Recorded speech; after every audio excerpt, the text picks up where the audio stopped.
It was stressful. The officer asked me, "Why'd you come here? Everything's closed. Go back." But they let me in. Are you sure that with your level of English, you can actually do anything here at all? Angels, bear invest in berry founders. Technological advantage is no longer an advantage. Hey, Tolia. Hey, Vax. Let me tell how we met. We met because, well, first of all, you're a startup founder, and you've been living in America for how many years now? Since 2019, so it's almost 7 years. So, Tolia, have you been here in America doing startups all this time? We met in 2019 at your party. Tolia throws awesome house parties in San Francisco, where he invites Russian-speaking founders, Russian-speaking startup folks, Russian speakers in general. Well, not just Russian speakers, actually. And honestly, thank you so much for that. It's a great network, and it really helps. Tell us, how did you come to America in 2019? Why'd you come? Why'd you even decide to come here at all? How did it all happen? Yeah, it wasn't really a move. It was more like, well, it just happened that way, historically speaking. We had a startup in Moscow, in Russia, and in 2019, we had a deal where we basically restructured our team, part of the product, and the business. We handed it over to a major player. We ourselves went to the States, to New York. We got into an accelerator with a similar idea, basically a continuation of that idea in an accelerator in New York. So in February 2019, I went there. It was an accelerator program. What was it? What was the startup about? What was the idea behind it, just for myself? It was called Paradise. We were working on it in Russia. It was my launch, like a marketplace for furniture with augmented reality technology. And the point was that you could try out the furniture before buying it. You could see how it would look in your interior. Check it out, since you could try it on virtually. A 3D model would open, the camera would show the 3D model, and you could place it in your space. Not only did it accurately display textures and visuals, we did a high-level job on that, but it was also fully to scale, so you can move it around and see how it would actually look. For example, you could check if it would fit in a doorway or opening, or see if a nightstand would fit between the couch and the wall. And we launched this as a marketplace in Russia. But in the States, it's tough to launch a marketplace, or really, it's tough to launch a marketplace anywhere, because not only do you need brands to list their products, but you also need customers, and you'll have to fight for them with your budget. And in the States, marketplaces are multi-billion, if not trillion-dollar companies with budgets to match. So it's pretty tough to compete with them in marketing. So when we were launching, we ended up tweaking the model a bit and went in a different direction. We created an e-commerce module, a module for websites for furniture sellers. They could integrate it into their own sites. And if you're, say, a customer visiting their website, you can make your selection right there on their site. The same table or chair, and our module pops up, letting you try it out virtually before you buy. So that's how we reworked your ideas. We actually had a bunch of other ideas too. But it was the main one that worked. Revenue started coming in, we saw a bit of growth, but then... Okay, so in 2019, you came to New York for Axel? Yes. Your first time in the US? That was my second time in the US. The first time was in 2018. I went to California for an Apple conference. I went there. Okay, so you came to Axel in New York, settled in, started going to Axel and working on this startup. But judging by what you said, things didn't go super well for you guys? It didn't really work out. We started getting some revenue, we even raised a bit of money, but by September or October, we had to shut the project down. So you came in 2019. What month was that? You did February. So you arrived in February, you raised some money, did some work, but by September you decided to shut it down. Okay, what did you do next? After that, I went back at first. I spent a long time thinking about what to do because we weren't shutting down for internal reasons, and let's just say not the most pleasant ones. I was thinking about what to do. One option was to stay in the States and try to launch something else. At that time, we revived our studio, where we developed various interactive projects like AR, VR, everything related to that, or game projects. We thought about trying something, launching in the States, but I made a decision. Took a break, came back to Russia, and we started thinking about another game idea. We started working on it a little bit in Russia, and already at the beginning, in 2020, at the end of February, beginning of March, actually in March, it was March 17th or 18th, right when the lockdown started in the States, I flew to the US. Also for this accelerator, with another project. Now, I want to go back a bit. You said something, and I had a question I wanted to ask you about any crisis situations you might have had when you were a startup founder. You mentioned that when we went through this accelerator from February to September 2019, your project didn't take off. It didn't take off. It didn't work out. Was that because of something internal? Like, I don't know, did you have a falling out with your co-founders? Or maybe something else? Tell me, what happened? Was that a crisis situation? It wasn't exactly a major crisis, let's put it that way. It was more of a misunderstanding. I won't go into too much detail, but yeah, it was a misunderstanding. After our deal, which happened at the beginning of 2019, not with our co-founders, but with a group of investors, there was a bit of a misunderstanding, and after almost half a year, actually even a bit more, even though the project seemed to be getting on track, we decided that for now... Was that some kind of stressful situation? Yeah, well, let's put it this way. It was definitely a stressful situation because it wasn't really clear what was supposed to happen, especially considering I wasn't even in my own country. I basically didn't have any sources of income there. I wasn't working 3 jobs. I was focused solely on the company. And of course, when you suddenly realize that everything is basically coming to a halt for you and you're in another country, you're just left with whatever you have, some cash and so on. It's a pretty stressful situation because you were building something, working on it, and now you have to shut it down. And things don't always happen the way you want them to, or according to your wishes. So yeah, it was a pretty stressful situation, but there have been plenty of stressful situations like that. Okay, you were working, you launched something, but it didn't work out. There were some disagreements with the investors, and you came back to Russia? You did some projects, worked on a few things, and then in 2020, right before COVID, you ended up there again. Back at the same accelerator. They must have already known you, even though there was already some traction with them. And you came to them with a different idea, with a different team. Or was it? Yeah, it was almost the same team. Or rather, almost the same team. Some of the co-founders didn't continue with us. At that time, we were working on Magic Kids. It was an educational, game-based learning platform for children. Listen, there's another question I wanted to ask you later, but let me ask it now. How do you, as a startup founder, how do you choose which topics to work on? So, okay, right now you were working with furniture. This module, for example, so you could place and try out furniture there. Then there was Magic Kids, which is something completely different, something for kids. That's a whole other story. So what was the logic behind that? And in general, maybe not just the logic, but also emotionally, how do you choose? What did that process look like for you? Initially, when we started doing anything at all back in 2015, we got together with the guys and started a studio where we worked on various AR/VR projects and projects related to games, or even actual game projects.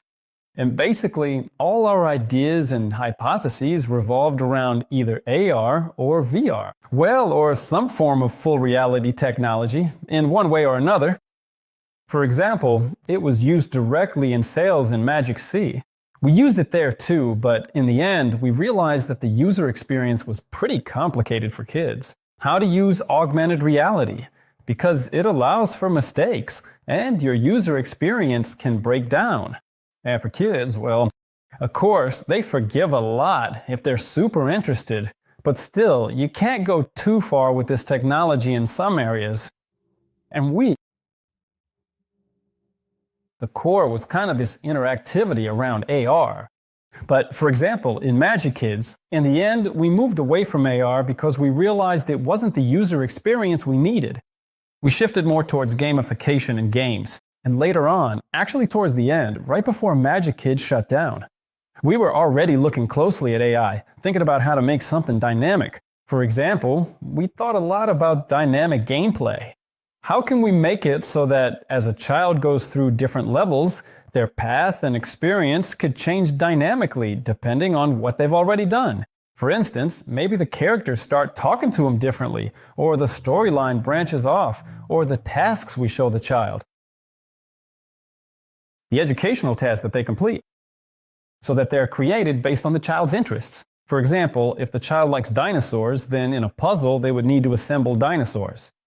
Or say, if you like, well, I don't know, you come from a particular geographic region with a different cultural code or set of values, or you need to see certain content differently, it would adapt itself accordingly. We had already started thinking about things like this. So basically, we had a core. Initially, it was ER, like interactive. We built a studio around it, and it was working. We built our first startup around it. We built everything around it. Now, Faraday is already the States, and we also started Magic Kids with it. But later on, we just transformed it. So you had already started doing some custom things in AR, and you had some expertise there, and then you started developing it further and doing more with it? Yeah, we just realized that AR itself and interactive features in general, gamification, user engagement, you can use all of that in different areas. E-commerce, education, marketing, whatever. The most important thing probably is user engagement. We always focused on that. Okay, so you started Magic Kids for children with AR. You. Yes, you. Got accepted again into that accelerator in New York. You went again. Yes, and Tell us how it was, what it was like. Just tell us a little about what it was like when you were in New York in the accelerator the first time, the second time. I don't know. What did your day look like? How much did you work? What did you feel inside when you were, well, damn, you were only 30. Well, you were in your 20s and in New York. In the accelerator. Oh, it's cool. yeah, probably cool. It was interesting because, for example, in 2018, when I was in California at Apple, and then when I was coming back home, I flew through New York and stayed in New York for 5 hours. I had a layover, maybe 6 hours, a little more. And of course, I went to see New York. And honestly, when I got back to the airport, I promised myself I would never return to New York because, in my opinion, I've never seen a worse city. Why? What happened to you? It was summer. You know yourself, all downtowns in the States are pretty dirty places. Downtown is the city center. And where all the skyscrapers are, that's mostly where all the homeless people are. It smells bad and there's a lot of trash. And in New York, it's common. Like, if you have trash, businesses don't put it in a bin or a dumpster or out back somewhere. They just leave the trash out front. Right in front of the entrance, like just past the sidewalk by the street. You walk by and there's just a pile. There's trash lying right by the pedestrian walkway. Later, when I came back in 2019, well, obviously at first I was like, man, New York really struck me. First of all, I was surprised by the weather because it was February. At one point I took off my jacket and it was fine, but then it got cold again. The climate there is really something. It's like 3 winters and 3 springs in a single year. Then it's summer all the time after that. The weekdays were pretty simple. We would go to work basically out of the accelerator. I'd get up in the morning. Often, I'd have a call with the Moscow office in the morning. Let's call it that. The office we had back then. We'd discuss some things there. Then I'd head to the office at Starta, to that accelerator. And we were mostly there. As soon as we found something, as soon as we got our first sale, my main focus during the day was sales. How exactly did you sell? What did your sales process look like? Thank God. What was it like there in the accelerator? There were some really strong experts who showed us exactly what's happening in the States in terms of sales, what the process looks like. We really boosted our efforts on LinkedIn. So we were sending out messages on LinkedIn. Cold ones, we really ramped up our code outreach via email. And for us, it was super exciting. And when you're writing those emails, it's not even your native language. So you don't know all the nuances. Chat. GPT, no. Around you. There was no Chat GPT yet, nothing like that. So you're like, well, I'll just use Google Translate. I get that it's kind of a thing. Unprofessional. And thankfully, we had experts who not only showed us how things worked, But there were also experts who would actually sit down with you and help you write the email. And now in 2026, it's hard to even imagine that. Yeah. Why bother? GPT-5 translates everything, but back in 2019 or 2020, writing emails. Just to write a chain of emails, to create one. You don't even know the internal phrases they use. Now, when you see a cold email, when someone writes to you, "Dear Sir, Madam," right away it's like, well, okay, it's basically the same thing. Not "Dear Sir" or "Madam," but you could write it like that. So the main thing is, we were reaching out cold. It was really nerve-wracking and exciting when we got responses like, "Yeah, let's have a call." And you show up to the call with broken English, not knowing much, but with your eyes wide open. Tell us, how was your English? Was it good, not so good? And how did you manage to sell in English? I'll put it this way. Once, during one of the first weeks, we were introducing ourselves at the accelerator. And one guy came up to me and asked, "Are you sure that with your level of English you can actually do anything here?" I mean, that was pretty rude. And I just looked at him like, "What do you want from me?" He asked, "Are you even studying English at all?" I said, "Yeah, I study twice a week." After that, I messaged my teacher and said, "Let's do 3 times a week." Tactically? Yeah, but then the most important thing is, it's hard. The most important thing in learning a language, I think everyone understands this, is to let go of fear, to get rid of the fear of speaking. Like, as soon as you stop being afraid to say that your vocabulary is limited, or that you don't know something, or how to say something, when you stop being afraid of that, just by speaking, you'll still get your point across. It doesn't matter how. Like, everything starts to grow right away in terms of your language skills. Because probably something just opens up. Of course, even if your English is bad and you're not afraid, but you're selling, you can potentially make a sale. But our first sales still weren't through cold outreach. They came through referrals, meaning someone introduced us. So I understand that networking still played a role, that someone introduced someone else. Yeah. And how did you feel? Did you feel homesick? Was it unfamiliar to you? Or were you energized? Were you just working, or how'd you relax? How'd you spend your free time during that time? Well, of course I took some time off. You want to see things, travel around, especially since it's New York. There are a lot of big cities around it, pretty interesting ones, like Washington, Philadelphia, Boston, Miami. Basically, you can drive pretty much anywhere because there are so many cities concentrated in. Unlike the West Coast, where in the Bay Area there's just the Bay Area and then desert all around. Well, there's Sacramento. Well, yeah, mostly on weekends we tried to go somewhere, do something. Yeah, of course, it all depended on the week. We worked a lot on weekends too. That's pretty much how it was. Since we're on the topic, let's talk about traveling, about the U.S. I know that you're pretty experienced in this area. You've been to a lot of places. You guys left from New York, right? Then you drove all the way here to California, if I understand correctly. Yeah. A bit later. You know what I'm curious about? First of all, I'm interested in what you feel inside. What does traveling mean to you? Why do you like it? What do you experience during these trips? What motivates you to do it? And what's your attitude toward it? Well, traveling, I think especially, like girls. It's like girls always love to travel because you probably see something new, some new experiences.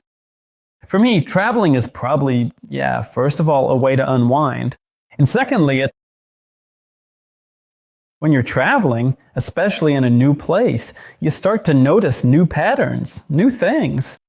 And I actually remember a long time ago, I don't even remember what year, maybe 2015 or something like that. I heard this phrase somewhere, can't remember where, that people can only work with products if they do 2 things.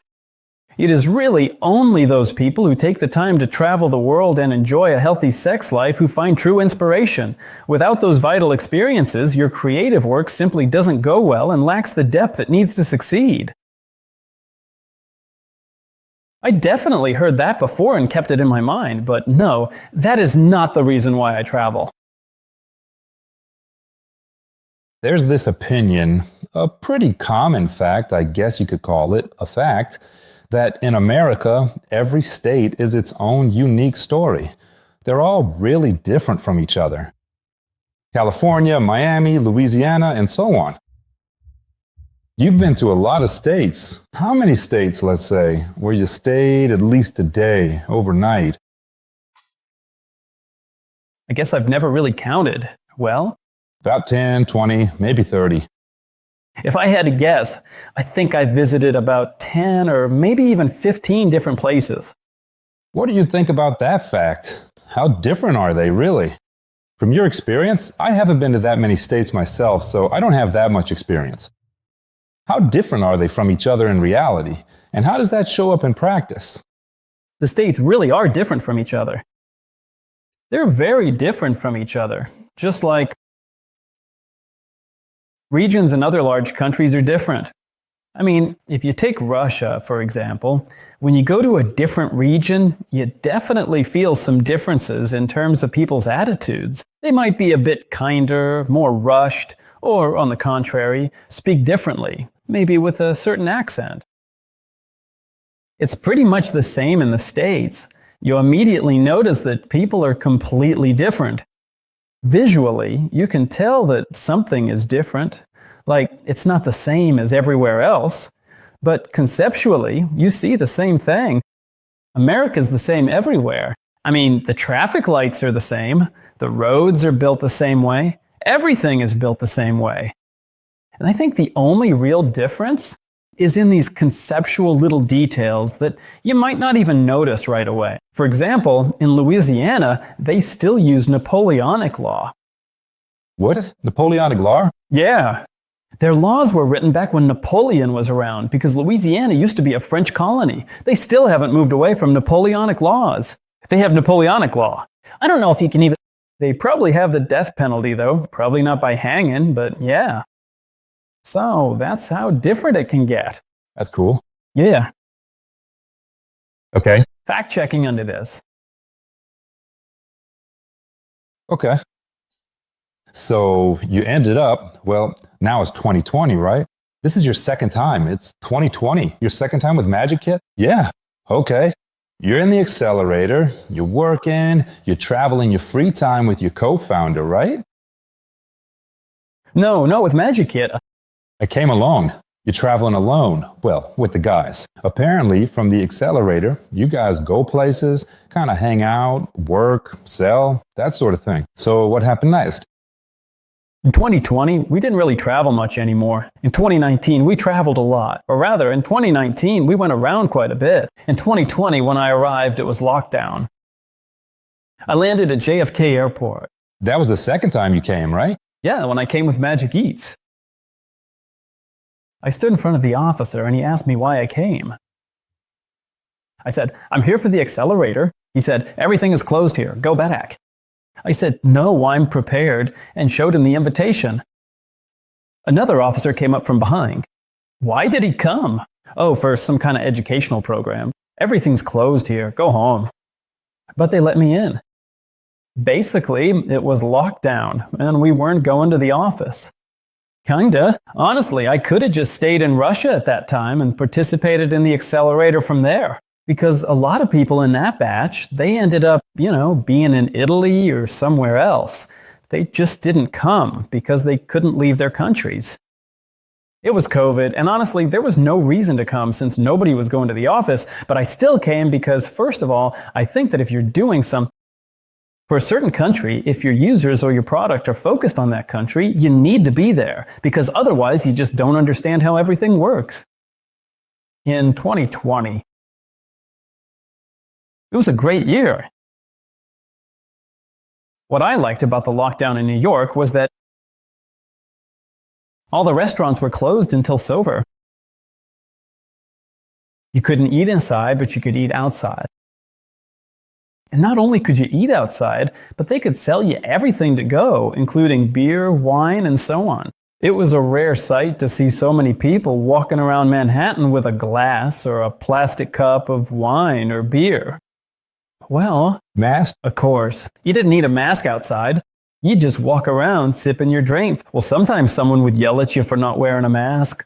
Okay. So, What happened with Magic and how did it all go? How long did you work on it? And by the way, what money did you use to do all of this? I mean, did the accelerator give you investments or what money did you live on? Did you live alone? So you were alone in New York at first? And how many days had you been there when you arrived? What was it like for you? From a financial perspective, I mean, were you not thinking about money? Were you set for a year, for example, and planning to raise a round at the end of the year? What was your situation with money? Have it set up so that first of all, we got a small check from the accelerator. That was the first thing. The second point is, at the same time, we also relaunched the studio.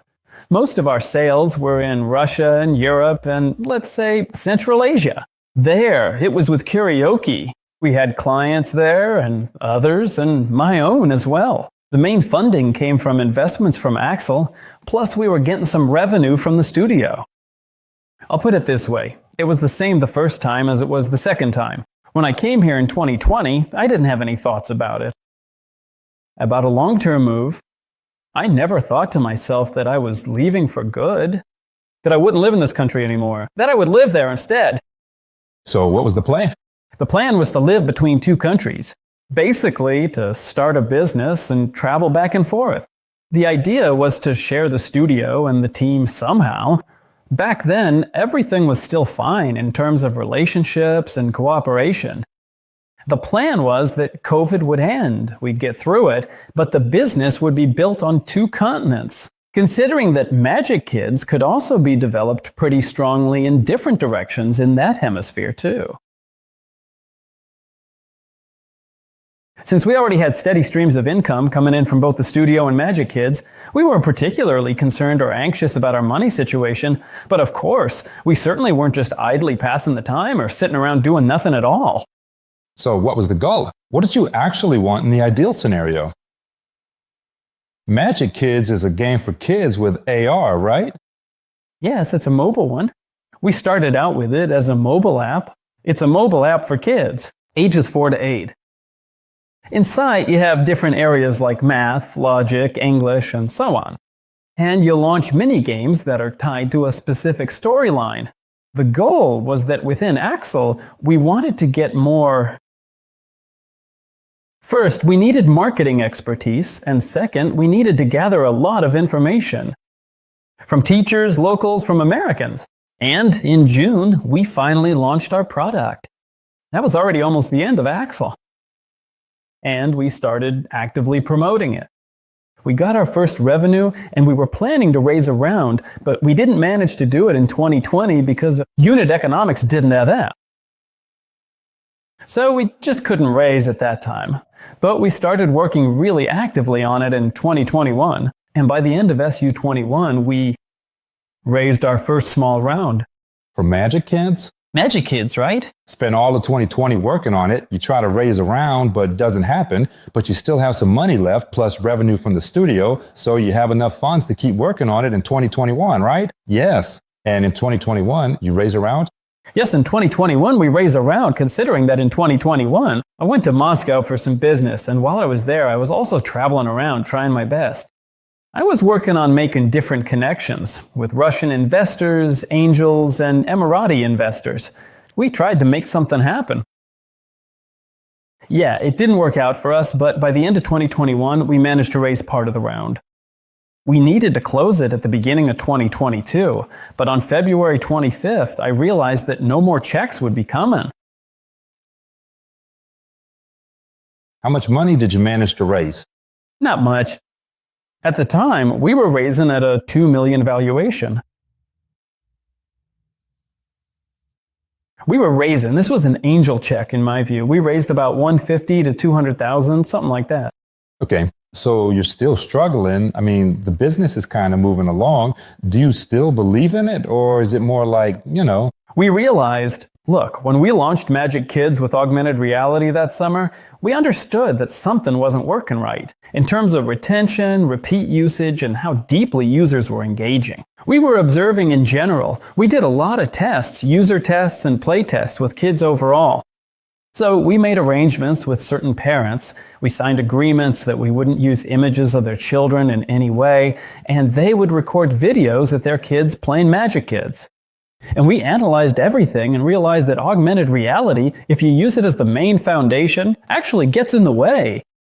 We turned things around. We started shifting things at the beginning of 2021, moving it more into a game-like format. And by the end of 2021, right around the time of the funding round, we had already released a version that was more like this. A game that includes 3 3D video games, a mobile 3D game, an educational mobile 3D game for kids. But inside, it features different interactive stories. Like in a certain game, you could turn on the camera for the child. A voice says, find all the objects in your room that start with a certain letter, and with the help of augmented reality, the child can do that. The computer vision could recognize, for example, if you pointed at a watermelon, let's say in Russian, if you pointed at a watermelon, it recognizes it as A. Let's try to find something with the letter S on the table. Oh, there's an S. We found something with S, and so on. We started using these kinds of interactive features. This approach worked much better, and overall, shifting the product in this direction was a big improvement. In the end, it showed us a super upward trend in retention. Then, when we were working, I actually have another question I wanted to ask. Let me ask it now. I'm curious. I'm interested in your approach regarding how you... There are 2 opinions, right? Like basically 2 types of approaches. The first approach is to do what you like to do, meaning what you personally enjoy, so to speak. What are the things you have a natural inclination for? Yeah, and by developing in that area, just keep growing and everything will work out. On the other hand, sometimes there are situations, and as a startup founder, as an entrepreneur, you'll definitely get what I mean. Sometimes situations come up where you get drawn into a topic. It's like, damn, this thing smells like money. I mean, I like doing it, but I don't really know. It's kind of unclear, but it smells like money. And now, you just told me about a bunch of stuff, like yard. Then you realize that yard wasn't really needed, so you did something else instead. A slightly different story. What drives you at that moment? Do you like the idea of helping kids, or do you just like the idea that the unit economics of this product really add up? Then you see the numbers. If you just like the idea, it doesn't matter what you're building, as long as you're building something. So what is it that drives you inside? And how do you approach or choose the niche you want to work in?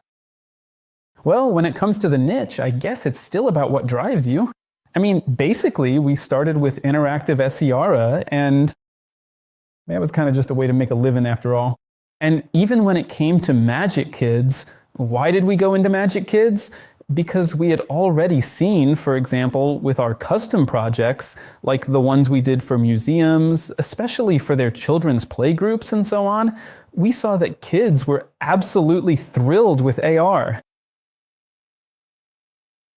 There was definitely something there. But later on, when we realized that AR wasn't really there, it became a different story.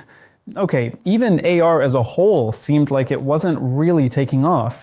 It was kind of a boom wow moment, but there wasn't that technological breakthrough that would have made it accessible for everyone to use. That's the truth. It's a cool thing, really fun, looks awesome, but it's not really long-term, at least for now. When we left Sierra and started rebuilding things, of course, in the end, it's not just about... You're not just tied to the technology. It's like, okay, we're still continuing with some kind of gamification, just like we did before, because AR is just a way to present information. Like, whatever you're going to show in AR, you still have to come up with it yourself. What's the difference if you show it in AR or if you show it inside? Some kind of 3D scene, like, something's going to happen there. And here it was more about the feeling that, first of all, the kid's story hasn't really been unlocked by anyone yet. I mean, there hasn't been a case where someone released something and boom, it just took off like crazy. Well, except maybe something like Kidopia, which is free. Oh, not Kidopia, I've already forgotten. Khan Academy. They're free, they're taken off, and the guy is doing it for charity. But that's a story that's really skyrocketing. And there was probably more of that back then. Back in 2021 and 2020, there were a lot of new apps coming out, especially educational apps. A lot of people were raising money for them, and revenue was growing, and it felt like, okay, something big is about to happen here. There's definitely something going on. All the market signals were pointing to that.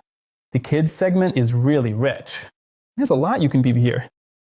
With our experience in interactive games, we know what needs to be done here, and we're interested in it. And third, you could see that funding rounds were being raised in this space. But later on, say by 22 or 23, trying to raise money for a mobile app was basically a dead end. So, if I understand correctly, you originally had a kind of love for AR as a technology. And overall, there was also this inner drive to create something engaging, something cool that would make people go like, wow. Exactly. Something like that. And on top of that, from another angle, you saw that there was potential in this, that investors saw it too. You saw that in the US and really around the world. You could build something big out of this. Well, yeah, you just see that there's a market, that it exists. People are buying something here. There are similar products or competitors. They have revenue, so there's definitely something there.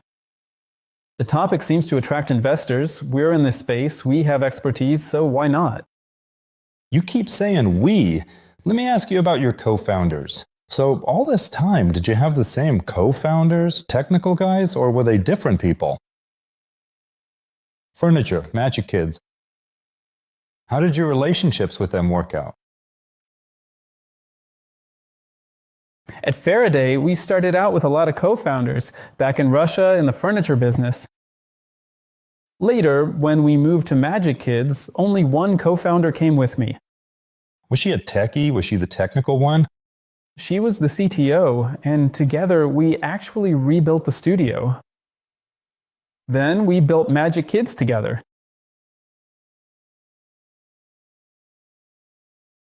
The coolest thing about being co-founders is that you complement each other.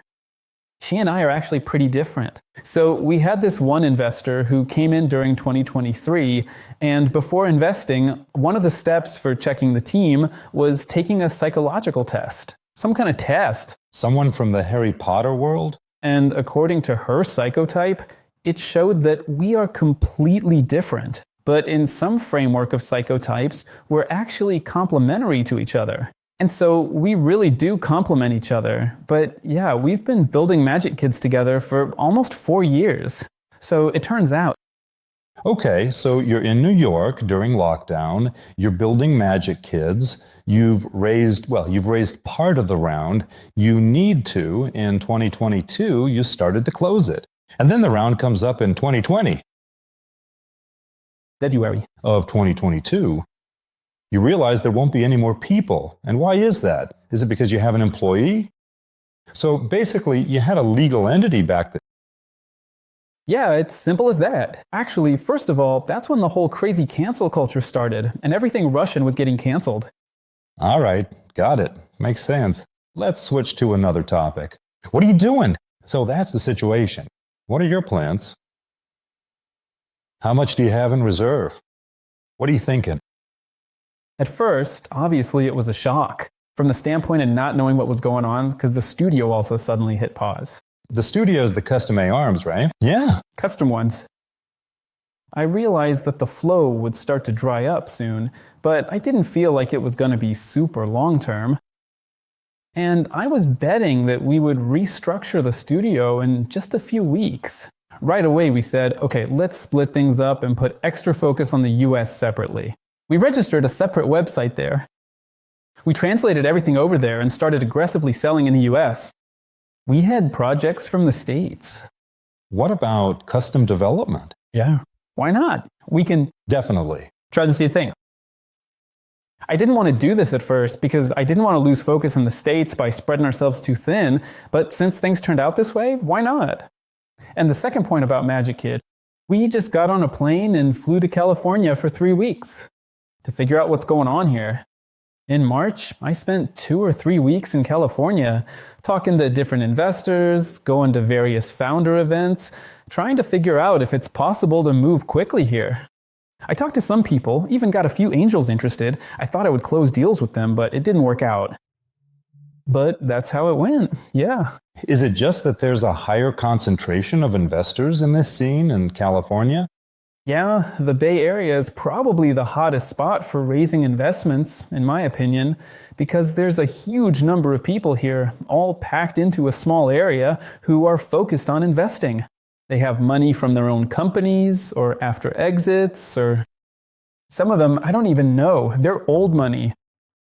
Because historically, there have always been entrepreneurs here, people who were doing things, creating things. First, there was the gold rush in California. Then, I don't remember what was going on here at the start of the 20th century, but... Yeah, right. And then came silicon.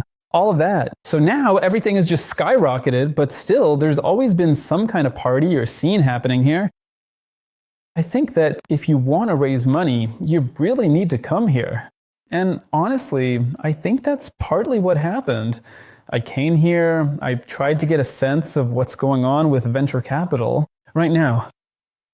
There were also moments like, where are you from? Where's your team? And so on. But still, I wanted to see how things work here. So you came here with magic at home and tried to raise money? In 2 or 3 weeks, of course, you can't really raise anything, but I did manage to connect with a few people. Some angels. We had some pretty good conversations with them, it seems. By the way, back in 2020, I also went to California for a month to test out what it's like to live there, but that's a different story. In March 2022, I think we connected with 2 angels, and we kept in touch with them for about a month, but in the end, it never really went anywhere. At that point, I realized that angels in the Bay Area invest in the Bay Area. They invest in founders, not in those who live somewhere outside the Bay Area. That logic makes sense. So what did you have going on back then? You just wanted to raise a round. You also didn't see yourself in the US long term. We'll talk more about that later. But you still believed in Magic Kid. Yeah, I get it. Well, so it's not like I was thinking long term about the US. At that moment, I didn't have any long-term plans. Not long-term. I had already gotten myself an O1 visa, and I understood that I want to build my business here, because for the kind of business I want to create, it's probably better to do it here. And when we went to California and then came back to New York, honestly, it was a little... In the end, we didn't raise any money, but for example, our studio started to come back to life a bit by May, so some processes started up again. As for Magic Kids, whatever we had raised, we used it, and we started to push forward. And sometime in the summer, we started to run out of money. And we were thinking... In 2022. Yeah, in 2022. We started thinking about what to do. We realized that we might need another round of funding, or find some TEDx. A hook, a way for us to try to grow quickly? In September, we really focused on organic traffic for Magic Kids, and that's when it really started to grow. So, it's like a blessing in disguise. Misfortune actually helped us. You start hustling more actively. Let me ask you some different questions now. I'm curious, so now it's already 2026, and you've been here since 2019, right? You've left and come back a few times. Do you see yourself staying here now? Do you see yourself living here in the US long term? And on a bigger note, how is life for you here? When we talked before, I got the vibe, or at least it seemed to me, that you kind of miss the Russian mentality, that you feel some nostalgia for Russia. Like your guys, your friends back there. How is it for you, really? It's kind of an abstract question, but for me, how do you... Like you're here, Russia's there, what do you think about that? Well, Russia's always a part of me. It's in your blood from your father. Yeah, that's my blood, for sure. I'll put it this way. I have only one homeland, no matter what. It's still there. And no matter what happens, no matter what goes on, I love the people who live there. And culturally, in terms of values, I'm still with my country. But not only that, as for the States, of course, there are certain moments when you start to feel homesick.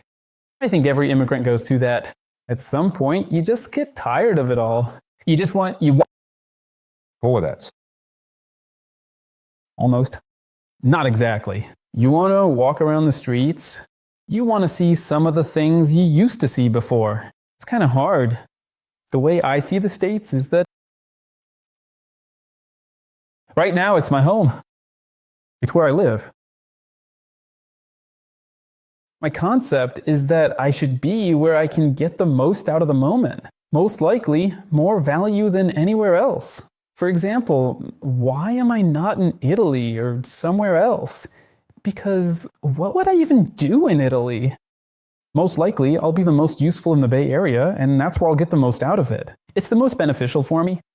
And most likely, I think for the next 5 to 7 years, I'll definitely still be here. After that, we'll see. The logic is you're a startup founder, you'll work with startups, and you'll keep doing that here. And the Bay Area is probably the best place in the world to do that. Yeah, this is where the venture capital is. I want to build a venture company. I want it to be successful in some form. Whatever form venture allows, an exit or an IPO, in some format, that's my goal. I just want to achieve it. I don't think there's anywhere else I could do that. As for the timeline, I'm probably looking 5 to 7 years ahead. Although back in 2020, my wife and I discussed giving it. Well, how much time should we give it? Okay, 7, let's say 10 years, sure. We talked about it recently, so 2026. It's already been 6 years. But I think I definitely have at least 5 more years ahead of me here. What do you think about, do you have any American friends? What's your take on the American mentality? And do you feel close to it or not? Especially here in the Bay Area. I feel like it's a bit unique here. Maybe you have a story. If you do, please share it. If not, just tell us what you think about Americans and what your experience has been like interacting and making friends with them. Well, let me put it to you this way. I actually do happen to have quite a few American friends. I think people connect in relationships where they share similar values, somehow. So it's where they find something in common, some kind of connection points. Not every time you interact with Americans, if you don't want to become American yourself, maybe you just won't click with them. So if you don't want to become American in the sense that you still... I've noticed that Russian speakers who move here fall into a few groups. One group sticks with other Russian speakers, and another group says, I'm fully American now, and they're all over there. Their friends are only Americans, they're already living the American lifestyle, doing everything like Americans do. But that's everyone's personal choice. I don't have. How should I put it? For me, I'm still a foreigner. I still feel a different cultural code, or maybe not even a cultural code, but a different kind of background that I don't have, or that the people I grew up with don't have. Because, well, for example, they've never experienced any major dramatic changes in their lives or around them. I mean, they live in their own country and nothing really happens. A dollar bill from 1900, you could potentially take it to the bank now and they'd accept it. That's because it's still the same dollar. It's strange. Where we come from, people went through a ton of things just in the 20th century. And yeah, there were upheavals here too. But they weren't on the same massive scale as what we experienced. So you do feel a bit of a difference, but it quickly fades if, for example, you find some shared values or business connections. But if we're talking about friends, I probably don't have that many American friends. As you can see, it makes sense. Just in the 20th century alone, we went through a ton of stuff, while over there, they're living on their own continent. How does that affect them? How does it impact them? What do you think? How does it change them? I think they're able to think more long-term. Like, maybe it's a cafe that's still in business. Back in New York, I used to love visiting famous spots where someone well-known used to eat. For example, I went to a bar where Trotsky liked to drink cocktails. Honestly, the bar was total crap. What's it called? I don't remember. I've heard. About that bar. Yeah, well, there's really nothing special about it. Just a regular old American-style bar. And how can I put it? In the States, when you walk into a place or somewhere, you can just feel that it's the States. Sometimes my wife and I even talk about it. We say, well, this is American, I don't want it. Because you have certain patterns that you weren't raised that way, you don't have that culture. The food format, I don't know, something like that. Right now, it's hard for me to go into details off the top of my head, but yeah, probably food is the first thing you notice. If you walk into a place that's not exactly average, you think, well, it looks cool, it's nice, everything's fine, but then you're like, well, the food isn't tasty. It's all kind of overcooked, they use all these sauces, not everything is somehow. Do you feel the difference in these little things? In some kind of cultural codes? I didn't answer your question. That sounds logical. They can be more long-term and more deep-rooted. Yeah, you even have places here that have been open since 1930. It seems to me that here, from the start, our sense of the future isn't always 100% certain. Probably. I think Americans communicate differently. They were raised differently. Their experiences are just different. When you talk, say, with someone your own age, you might not have much in common because you didn't grow up with the same things. Let's put it this way. The local means from your childhood don't match up with theirs. You have very different cultural and value backgrounds, even though you grew up at the same time, and now you might be talking about the same things, everything's cool, but if you try to joke about something from the past, not about today or some common topic, but say something from way back, like making a joke about school or something like that, you just won't have anything in common. You basically lived in completely different universes. Probably, even the way the state is structured here is different. So you still feel that? People are different, even though people are just people. Although it's not like it doesn't get in the way at all. On the contrary, it's actually interesting, especially in New York or California.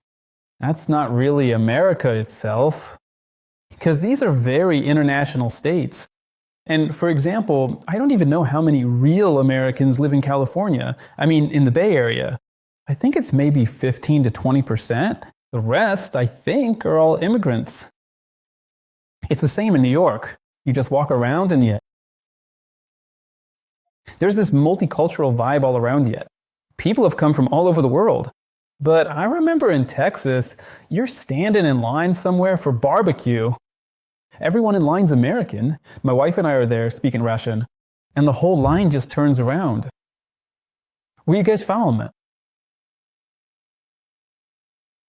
What do you think about the saying that Americans are like peaches, soft on the outside but hard on the inside, while the Soviet Union is more like coconuts, hard on the outside but soft on the inside? Yeah, there's definitely some truth to that. In terms of... an American will be great at small talk, smiles, everything's on point. But when it comes to anything deeper, it's all very transactional. And the concept of friendship here is a bit different than in Russia. At least that's how it seems to me. But for us, it's the opposite. A person might respond to you pretty harshly, but if you're close with them, they'll do a lot for you just because. Yeah, here it's true. Everything is all about small talk and positivity, like positive interactions right away, especially with the smiles and the how are yous. This small talk before anything else really creates, I think, a pleasant atmosphere for communication. And you can feel it. Everyone's pretty friendly. But the flip side of that is, if you're talking to someone, an American, and you try to go a bit deeper, it won't always let you in. That's true. Back home, if you're standing at the checkout and a woman is giving you a stern look and you smile at her and you have a nice conversation, she'll become your best friend. After that, she'll always smile at you. Basically, Yeah, that's right.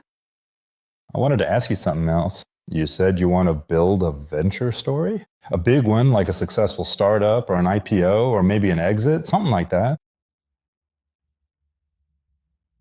Why did you even choose this startup path? There are so many different opportunities out there. You could get a regular job, you could get hired somewhere and have some stock options, or you could start a business that's not venture backed, just a custom business like what people did with ER. You could do the same thing too. So why startups? Why not just get a job? I used to work a regular job before I started working on the studio seriously. And honestly, I just didn't really like it.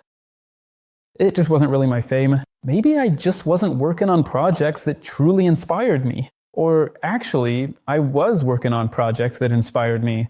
But even then, they were all set up in a way that felt more like independent work, rather than just showing up, sitting there, and leaving. You've had your own role. Something like that. That's a very entrepreneurial story.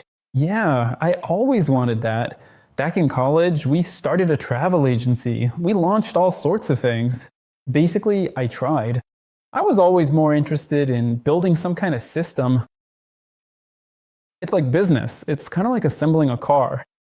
You put together a mechanism that starts working because money starts flowing inside it. And if you see the gears start turning, that part is done. Then you move on to the next one.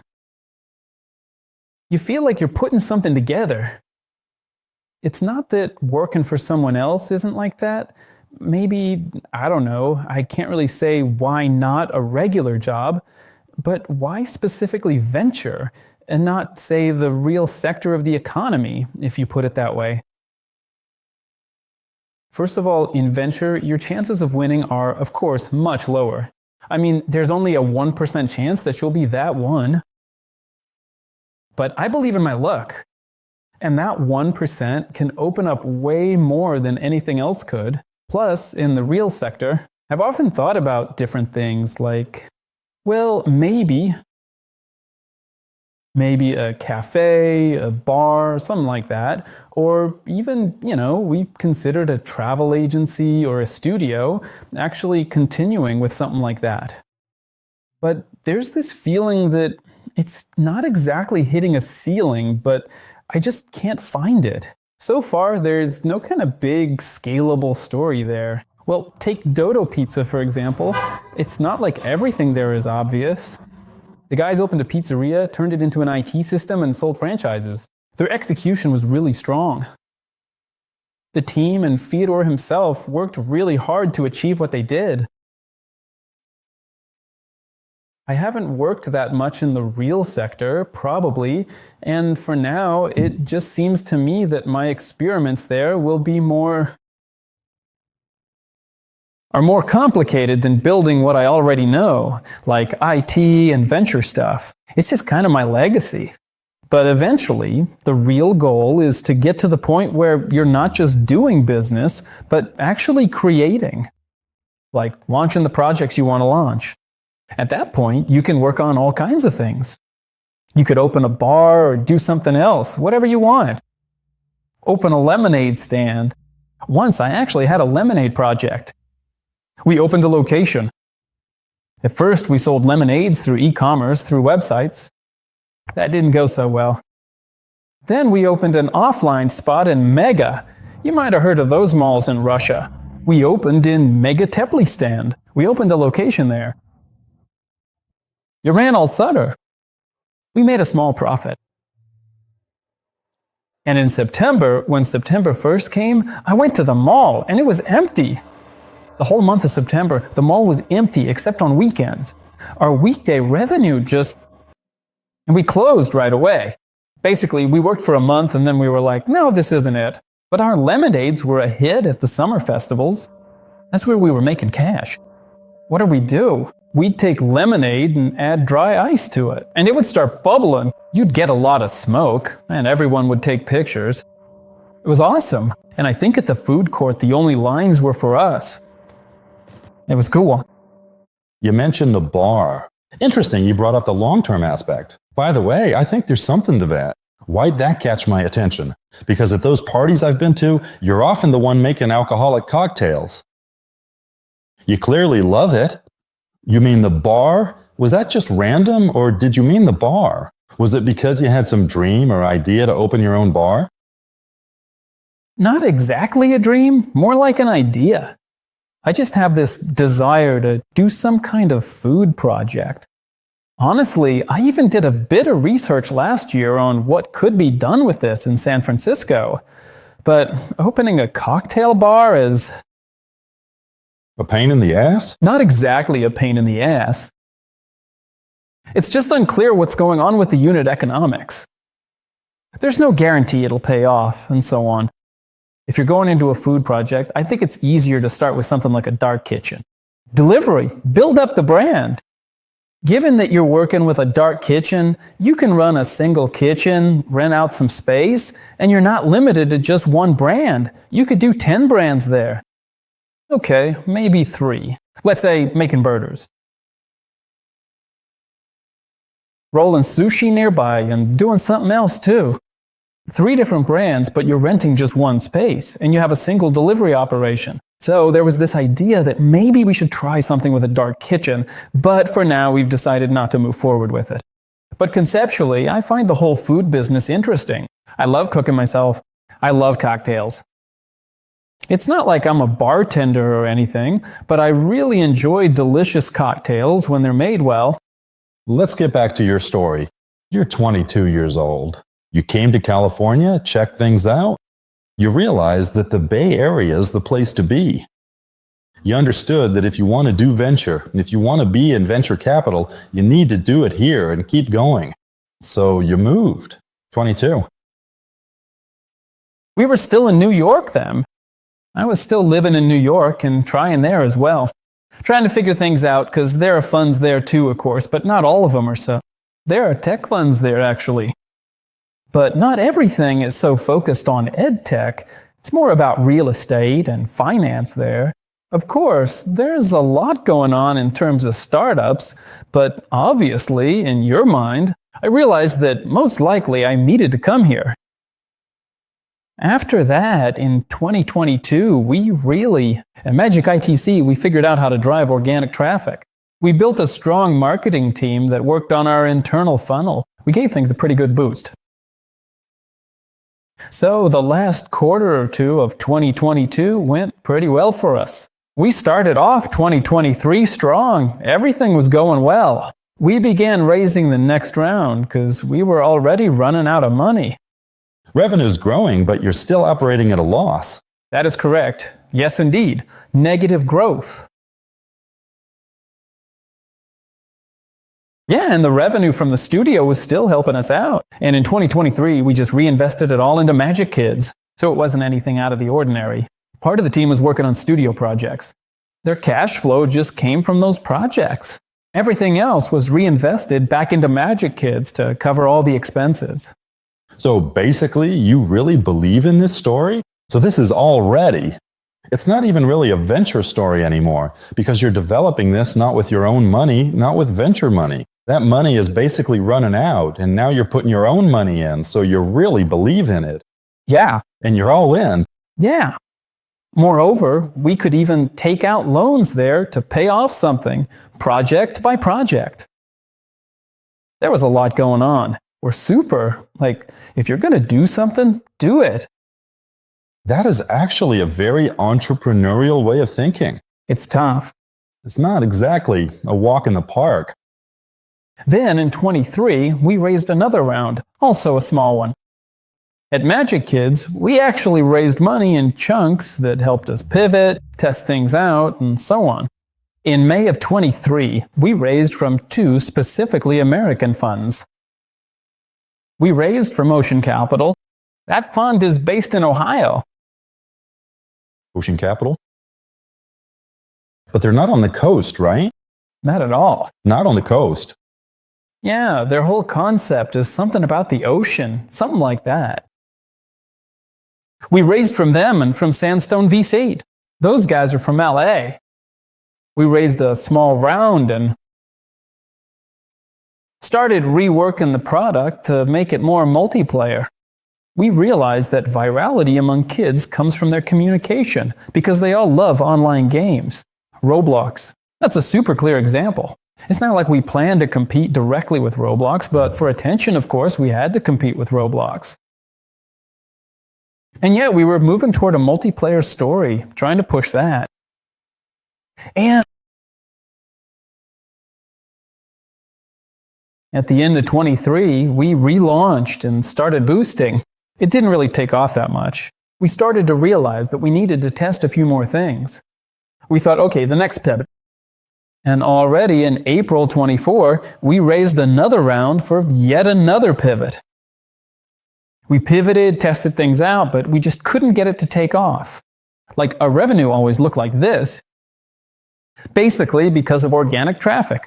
We didn't buy any traffic, we were just reaching people ourselves. We had already completely rebranded, and we got to the point where we realized the problem wasn't about making an app for all school kids. In the US, the whole homeschooling thing is really taken off, meaning those who study at home. And for them, first of all, there are things like a family can get a tax deduction if they buy something for their child's homeschooling. So our app's basically free for them too. That's how it works. They pay us for it, but in the end, they get the money back through taxes, through a tax return. We are already focusing on homeschoolers, but in our latest concept and the last pivot, we decided to move away from the old subscription-based monetization and switch to an ad-based model.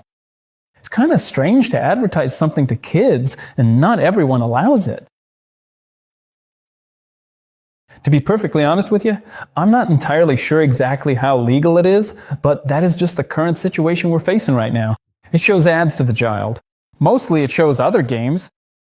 Kids' games. We built a model where we're now going to make a multiplayer game. We're going to move the educational content to the background and bring all the gameplay elements to the forefront because we saw that kids are much more interested in the gaming part with quests and storylines than in the educational part itself.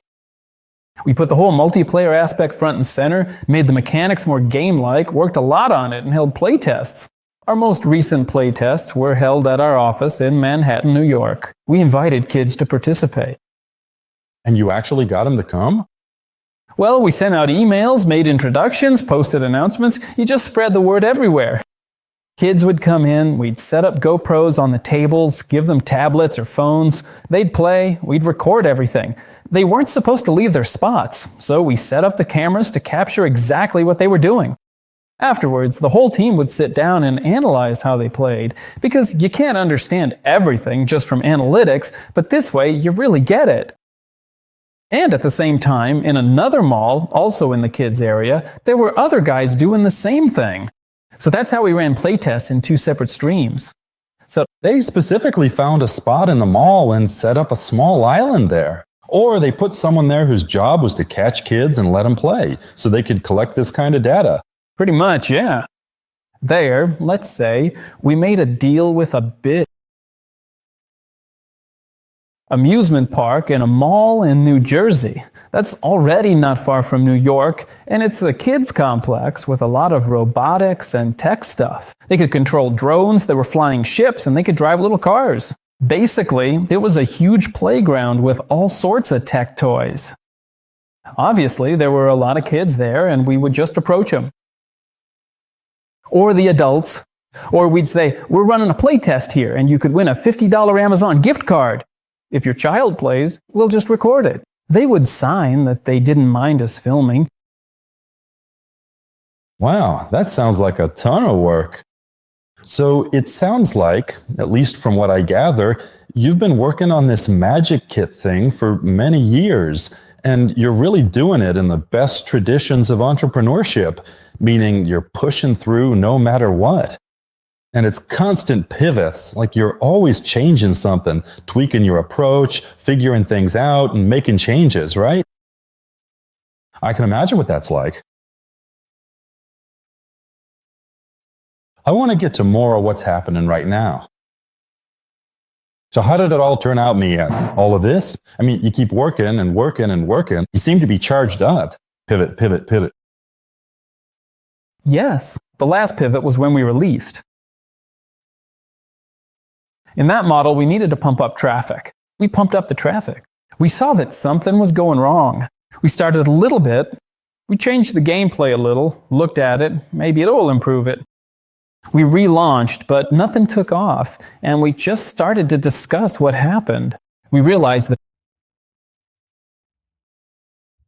our whole bet and our belief that everything was great came from the fact that the product's retention was pretty high. So basically, by week 12, after 3 months, people could come back. 10% would come back to play. Man, that's awesome. I mean, like, the 3rd month retention was good, even though we barely had enough content for maybe half a month if someone played a lot. And someone would come back and replay it. And we were sure everything was good. But when we started comparing what didn't work in the last pivot to what happened in previous versions of the product, we realized that what made the earlier versions interesting was that everything was built around that. A historical storyline, a single story. So when a kid launched it, there's a plot where they're in a magic academy and they have to help the main character save his sister. And the whole plot is built around that. They travel through different locations and do things. But suddenly, in the latest version, we had pure multiplayer with certain mechanics. And those didn't grab people as much as the story did. And we realized that the key was the story. But the problem was, to keep building this product, we'd need to invest a lot in production. We'd have to really boost things just to release the next chapter, and then the one after that. And it doesn't sound like the story is cyclical. Meaning, once people finish it, they'll stop using it. But in a project like this, it's really important that people reuse it as often as possible. So we realized that either we needed to raise money. Like, for production, we'd need a lot, but it's unlikely we could pull it off. So most likely, we'd have to pause. But honestly, I'll say this. The team back then wasn't exactly in great spirits. Some people were already burned out, because the only wins we had were in raising funds. There weren't any other victories. It had been a long time, let's say, since we'd had any wins that really gave us a boost. In August, we decided that for now... August 2024. We decided that for now, we probably need to put things on pause. And we talked to the investors, explained the situation as it is. Like, guys, it's just not taken off. Yeah, we gathered a group of investors. We gathered a group of angels. We gathered them separately. We also talked to the angels, the ones we communicate with directly. And honestly, a huge thank you to them for being so supportive. In fact, they even joined in on the next project too. So they didn't see it as a failure, but more like it was a huge learning experience, and it was great. We talked to the angels separately and to the funds separately. So what about you? What's next? Okay, so for 4 years, you were all in on one project. You put everything into it. You were totally immersed, invested your own money. And then in August 2024, after 4 or 5 years, you decided to move on. So what does your life look like after that? What are you doing? How are you feeling? So yeah, seriously, was it just like, you got tired of it? Or was it already weighing on you and you were like, damn, I was already mentally exhausted from this project? Or was it more like, damn, like everything's still cool, I'm still passionate about it, but objectively, it just isn't working out the way it used to? You see, of course, it's really sad, it's tough, and you realize that any next change you need to make, at this point, you'd have to seriously rethink and rebuild everything. And I had the feeling that, first of all, like I mentioned earlier, that this moment, an inflection point, by now we'd already missed the boat on this story, and Venture's focus had long since shifted elsewhere. We thought we could somehow bring it back, but nothing worked out. Our next step was pretty straightforward. We needed to monetize what we had, so we tried to sell the product. Either the product itself or through an acqui-hire. We tried to sell it to 2 gaming studios. One was from China, the other from Canada. We talked for quite a while, especially with the Chinese. We kept in touch for 3 or 4 months. We even had a call with the CEO, but unfortunately, it never led to a deal. So you just wanted to sell? Yes, we wanted to sell. The only problem was that we couldn't sell below the company's valuation, or at least not below the valuation that the first investors came in at. And the main point was that their main reason was they said it would be cheaper for them to build the same thing themselves. Even considering that we'd be giving them our expertise, and that would include the team as well. So what happened next for you? Were you just like, whatever, let's move on, next startup? Pretty much. Of course, I started getting interested in the AI field. Was that when ChatGPT came out? ChatGPT actually came out back in 23. We started gradually trying to integrate it into some things at the end of Magic Kids. We were thinking about different dynamic gameplay options. We experimented with different things too, but the quality just wasn't what it is now. So we went ahead and started building. I decided to give it a try and switch up my domain expertise. Let's put it that way. And I looked at it from the perspective of how we could help small teams like startups, which is what we were. To forget about the chaos of project management and overall project structuring. And so on, everything that goes into the productivity of a small team. I tried working with a different co-founder, a completely new one, not from the previous team, on a productivity project. We made a little bit of progress there. We launched an MVP. It didn't really take off. We tried to pivot a little, but the thing is, our domain expertise isn't in this area, and it seemed like it could be a deal, like a problem we wanted to solve. It sounded like a real issue. But in the end, when integrating the VP into teams, we found that we just couldn't solve it. It's an unsolvable problem, and most likely it's not even something that's needed right now, or at least not in the way we're working on it, the way we're integrating it. We just tested out this project. So it turns out it was about a year, from September to around August 25th.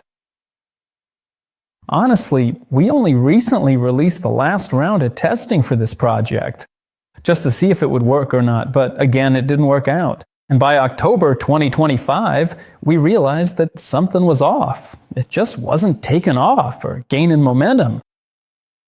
And gradually, we started thinking about other different ideas. Now we're slowly getting closer to something now. The main project now is actually something completely different. Tell us about what you're working on right now. I have a general idea. We decided to bet on our expertise, basically my past and current work. So we focused on our own legacy and expertise, meaning what I'd done before and what I was doing. I invited 2 guys to join as co-founders. One was from Magic itself's development team, a tech lead, and the other was someone who helped with marketing. I already knew both of these guys from before. From back then, it's not like I just invited them. We talk things over. We just get on calls separately and brainstorm. We tossed around different ideas about where we could apply or automate things with AI. And we landed on one idea and decided, let's try this together as a team of 3. So what do we start doing?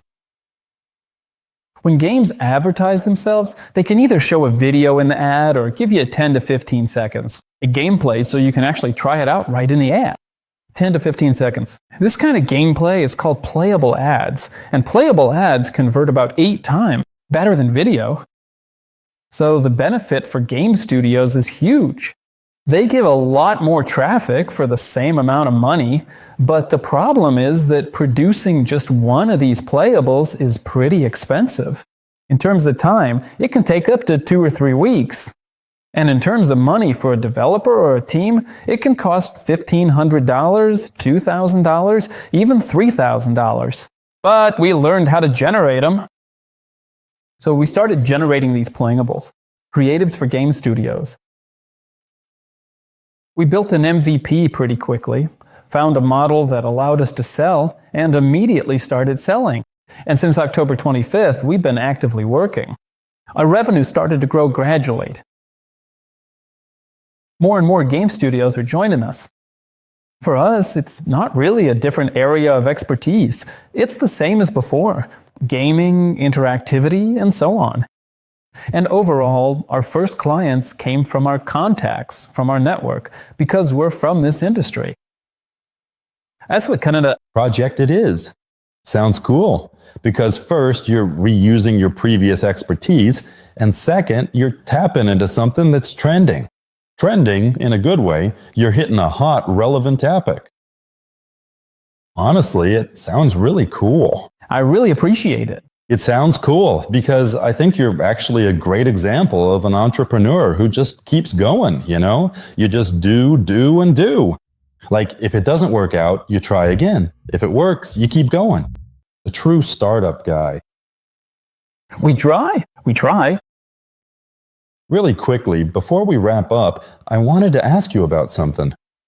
Basically, your project is partially related to what's called automation. Yeah, so in recent years, the cost of programming has dropped a lot.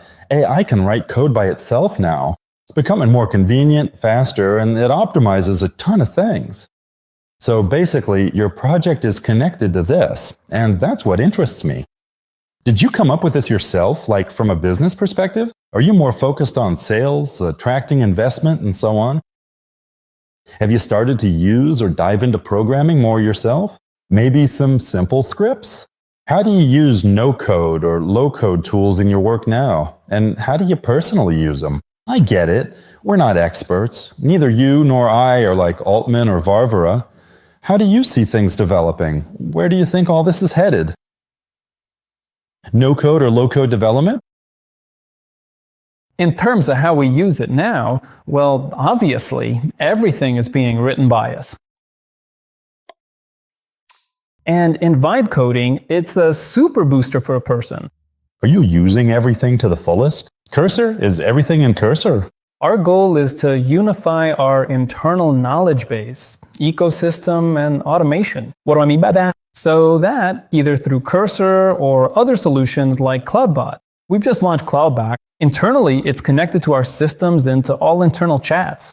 We can ask it questions like which projects have been completed recently, or who's new on the team, or what's going on with this particular project. So it actually finds all the information and knows everything. And overall, conceptually, we see that the internal business process, you can discover new facets that, for example, you hadn't noticed before or couldn't really use before, so to speak. You can save all calls and contacts into a single unified database for all your employees, say sales. Investment calls, internal calls, they'll all be in one database and the AI has the full context of what's going on. With this, you can come up with even more ideas. AI. It can find connections that you might not even notice anymore. For example, it can participate in brainstorming sessions or, say, help you write better emails because it has the full context of how you write emails and so on. I use it myself. I mostly use things like GPT, mainly the cloud, for more logical tasks and programming stuff. I do a lot with Google, connecting spreadsheets through it.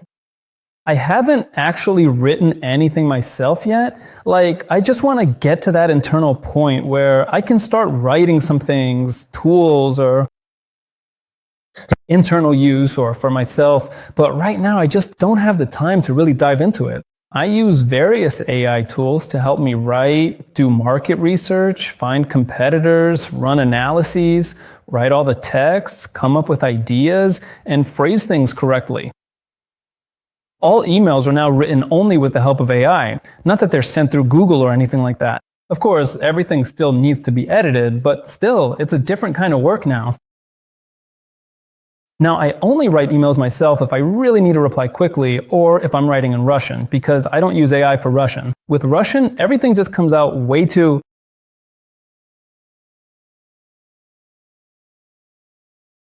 off. It just doesn't sound natural. In English, though, there are a lot of standard phrases that you can reuse, so it's more consistent. So, what is?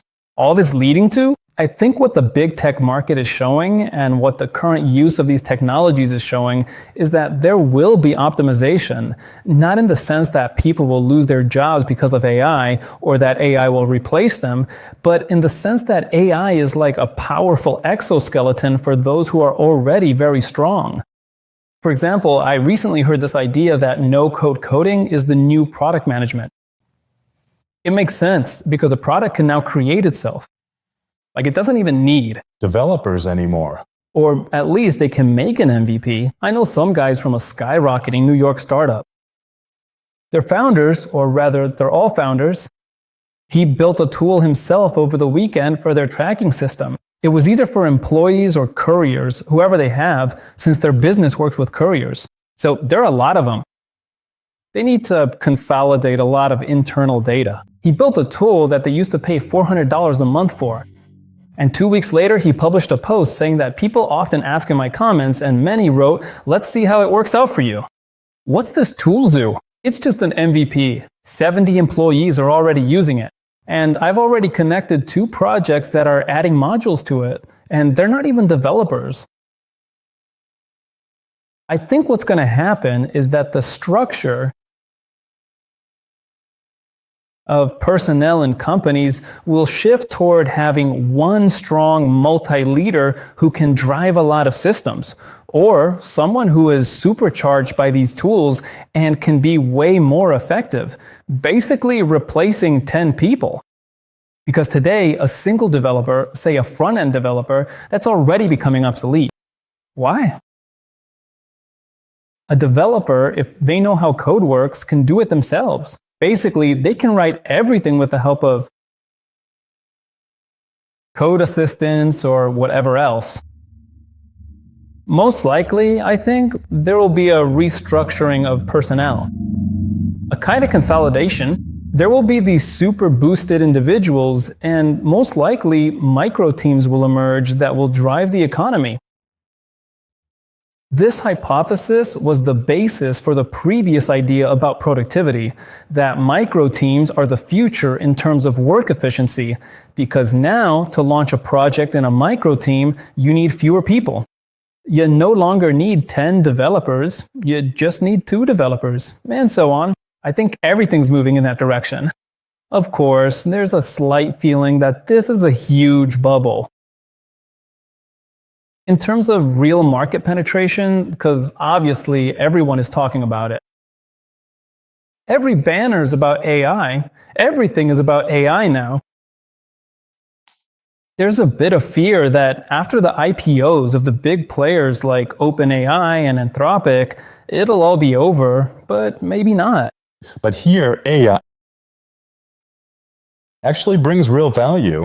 It's not just a belief that someday it'll be useful. You mentioned those guys from New York as an example. Is that Viz? No? Viz? Yeah.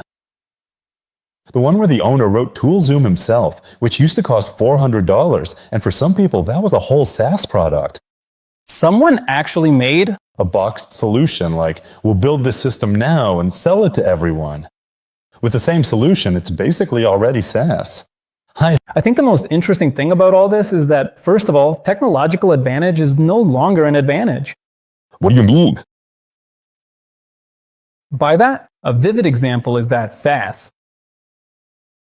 Their strategy was to make things as heavy-duty as possible. Features for enterprise so that the enterprise can't leave them, because it would be hard for another competitor to replicate that feature later. That's not the case anymore.